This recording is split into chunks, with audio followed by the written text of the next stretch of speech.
நாம் யாவரும் வல்ல இறைவனுக்கே அடிமை. மாறாக யாருக்கும் எந்த மனிதருக்கும் நாம் அடிமை அல்ல என்ற ஒரு சொல்லை உறக்கச் சொல்லும் அந்த சொல், அந்த வார்த்தை இது வெற்று வார்த்தை அல்ல, சத்திய வார்த்தை என்பதை நாம் எல்லாம் ஏந்தி அல்ஹம்துலில்லாஹ் எல்லோரும் இன்று சரிசமமான ஒரு வாழ்க்கைக்கு நாம் எல்லாம் வந்திருக்கின்றோம்.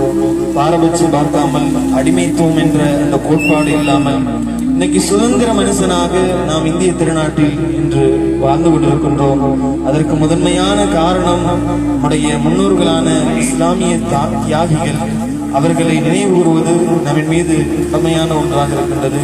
வல்லோனல்லாஹ் இந்த இந்திய சுதந்திர போராட்டத்திற்காக எத்தனை இஸ்லாமிய நபர்கள் உயிர் நீத்தார்களோ அத்தனை நபர்களையும் அல்லாஹ் பொருந்திக் கொள்வானாக. அவர்களுக்கு அவர்களுடைய தியாகங்களை வச்சு அல்லாஹு தஆலா சுவனபதியை அவர்களுக்கு வழங்கி அருள் புரிவானாக. உயிரிழக்கும் காலம் வரை இந்த இந்திய திருநாடு அது எங்களுடைய தாய்நாடு. அந்த பாடல் வரிகளில் நாம் கேட்பதை போன்று, இந்தியா எங்கள் தாய்நாடு, இஸ்லாம் எங்கள் வழிபாடு, தமிழே எங்கள் மொழியாகும், தன்மானம் எங்கள் உயிராகும் என்ற அந்த கோட்பாட்டிற்கு இணங்கி வாழக்கூடிய நன்மக்களாக வல்லோனல்லாஹ் நாம் அனைவர்களையும் நம்முடைய சந்ததிகளையும் உயிரிழக்கும் வரை கபூல் செய்தல் புரிவானாக.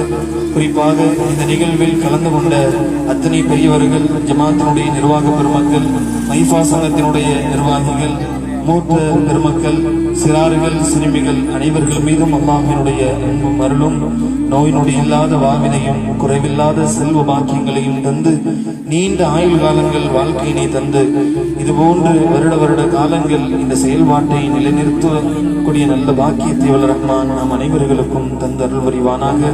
வ ஆகிரு தஅவானா அல்ஹம்துலில்லாஹி ரப்பில் ஆலமீன்.